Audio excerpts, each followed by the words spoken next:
Kembali bersama kami di Anyus Jabar, masih membahas mengenai Denny Ramdhani Sagara adalah seorang wabub tersingkat di Indonesia. Tapi tadi sudah dijelaskan banyak hal oleh Kang Denny, walaupun waktunya singkat dan sempat tadi Kang Denny bilangnya merasa di PHP-in, begitu betul Kang? Merasa Ya, mungkin terombang-ambing ya satu betul. sia begitu. Rasa terombang-ambing karena juga ada beban sosial lah Beban di sosial. masyarakat. Pak Wabub, ini ada proposal. Pak Wabub, ini kapan nih? Kapan dilantik? Kapan dilantik? Ya itu kan perasaan saya. Gimana harus jawab? Ya itu kan bukan wewenang saya lagi. Saya sudah dinyatakan terpilih, DPRD sudah mengambil keputusan, sudah berkirim surat ke gubernur, ke Mendagri. Bukan wewenang saya lagi. Ya sudahlah itu mah. Nah, dari proses itu akhirnya ya merasa gelisah juga harus apa nih?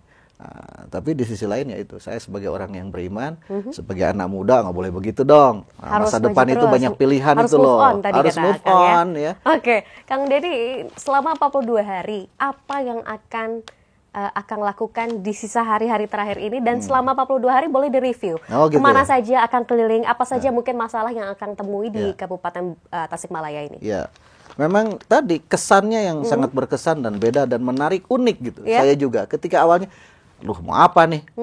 Waktu singkat 42 hari. Betul. Tapi saya yang menggetarkan hati saya itu ketika Pak Gubernur melantik saya dengan kalimat kata-kata, demi Allah saya bersumpah akan berjuang bekerja untuk masyarakat Kabupaten Tasikmalaya sebagai wakil Bupati Tasikmalaya. Nah itu yang menggetarkan saya, apa ini? Ini kan tanggung jawabnya dunia akhirat. Betul. Maka dari situ saya ya sudah izin ke Pak Bupati di sisa masa jabatan ini saya ingin membantu Bapak supaya masa jabatan kita ini husnul khotimah. Pak Wabub? Ya saya akan bersilaturahim, ingin menghadirkan negara ini hadir di Tasik, ingin menghadirkan pemimpin ini hadir di pesantren, pemimpin ini hadir bersama petani, pemimpin ini hadir bersama warganya yang miskin. Maka izin Pak Bupati, mulai bangun pagi saya akan melaksanakan silaturahmi, sholat subuh berjamaah. Nah, di era pandemi ini apa juga saya ingin memastikan bahwa di pesantren-pesantren di Tasik ini protokol kesehatan dijalankan, pada pakai masker. Boleh sekarang itu kan kita mengedepankan protokol kesehatan di pesantren itu dengan jaga jarak. Tapi saya juga memberi pesan kepada para santri.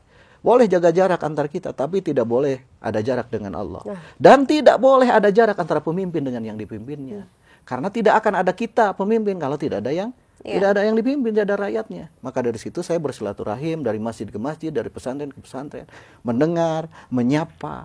Timbul di situ ada harapan bahwa generasi muda ke depan Tasikmalaya di situ menginginkan Tasik ini bisa lebih maju, bisa lebih sejahtera, dan akan lahir pemimpin-pemimpin baru yang mempunyai idealisme, gagasan, bukan hanya ingin jadi bupati atau wakil bupati, gubernur, wakil gubernur, tapi mereka itu dari pesantren, dari lingkungan manapun ingin sosok pemimpin yang punya ide, gagasan apa katanya. Nah, dari diskusi-diskusi itu muncul. Saya berkeliling terus tiap hari ketemu masyarakat miskin yang saya sapu, yang parkir, apa yang saya punya saya berikan seadanya. Nah, kemudian saya menginap di rumah warga itu. Dan saya mendapatkan pesan dari teman saya. Dan mumpung masih jadi wakil bupati, coba kamu sempatkan nginap di rumah warga yang miskin. Nginap di rumah warga? Iya, nginap di rumah warga yang miskin, coba kamu rasakan. Sudah merasakan saya itu? Udah beberapa tempat ini. Wow. Nginap 42 hari produktif sekali sampai menginap di rumah warga. Kenapa Kang akhirnya memilih untuk ingin merasakan tinggal bersama dengan warga? Nah, di samping juga kan tadi saya punya filosofi bagaimana pemimpin itu tidak boleh ada jarak dengan yang dipimpinnya. Pemimpin itu harus dekat dengan rakyat. Ya, saya mendengarkan saran. Nah, pemimpin kan harus, kalau ada ide dari teman, dari siapapun, kalau bagus ya kan just do it, laksanakan saja. Saya mendapatkan saran nasihat dari teman saya. Datangi, nginap di rumah warga miskin. Coba kamu rasakan. Kantormu wakil bupati itu besar. Kantormu Setda Kabupaten Tasikmalaya besar. Rumahmu juga lumayan bagus. Tapi kamu rasakan sebagai pemimpin. Bagaimana mereka? Dan saya mendengarkan ada anak yatim. Orang tuanya sudah meninggal bapaknya. Ibunya kerja serabutan. Hari-hari makan, ketika cerita itu. Makannya ternyata di Tasik juga. Sudah sekian tahun merdeka ini. Masih ada makannya hanya sama garam saja. Per hari pendapatnya hanya 11.000. Kalau ada yang nyuruh, kalau nggak ada, untuk beli beras pun nggak ada. Ini kan tanggung jawab pemimpin. Tidak boleh satu orang pun yang ada masyarakat di Tasikmalaya yang mati kelaparan, yang tidak bisa makan. Ini kan tanggung jawab, karena tadi saya udah disumpah. Demi Allah saya bersumpah, memperjuangkan kesejahteraan dan lain sebagainya. Tapi hal itu masih ditemukan oleh Akang ya? Saya setelah satu kampung itu saya kunjungi di Jeruk Nipis, Ciroyom, Bojonggambir, Kabupaten Tasik. Baru satu rumah. Setelah itu, Pak Wabub, ada sebelah sana. Masih ada yang lebih parah lagi. Yang lebih parah lagi itu. Jadi baru satu tempat saja sudah ada beberapa titik bagaimana kondisi masyarakat secara ekonomi kurang mampu, secara rumah juga tidak layak. Jadi saya menemukan potret sosial yang masih perlu sangat dibantu oleh hadirnya pemerintah dan pemimpin. Akan kita mari menghitung hari ya. Hanya tersisa 4 hari lagi. Akan menjabat sebagai Wabub Tasikmalaya. Apa yang akan lakukan dengan waktu hanya 4 hari?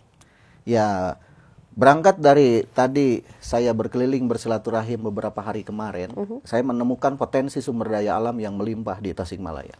Mau cocok tanam apa aja oke, mau beternak apa aja oke. Itu sangat luar biasa. Tapi saya juga menemukan keterbatasan berkaitan dengan infrastruktur pembangunan, ke akses-akses yang ada potensi sumber daya alam yang melimpah di Kabupaten Tasik itu. Dan saya juga menemukan potret-potret kemiskinan yang masih sangat memerlukan sentuhan, perhatian semua pihak. Maka dari situ, saya mungkin nggak banyak waktu untuk bisa menyelesaikan itu semua.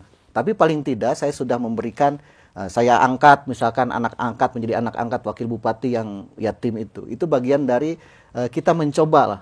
Kalau istilah saya di pesantren, ma la yudraku kulluh, la yutraku kulluh. Apa yang tidak bisa dikerjakan banyak semuanya, ya saya kerjakan sebagian yang saya mampu.